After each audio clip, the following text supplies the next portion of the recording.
Okay, I wanted to show you something that has been going on with my pickup. This is a 2001 Dodge Cummins. When I turn my AC on, instead of blowing out of the vents, it blows out of the defrost. Now I've got it fixed now, and I'll show you what it was that fixed it. Okay, so if we come around here, pop the hood, look on the driver's side, here's your brake booster, where your brake fluid goes. If you look right behind it, you'll see right here is a vacuum line, and if you'll follow it around, it comes back out down here, and you'll see this 90-degree right here. Now this piece was rotten,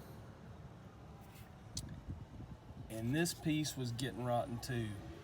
I replaced both of those, and now the AC doesn't blow out of the defroster anymore, it blows out of the vents. That was the only problem I had, and that was the fix, quick and cheap.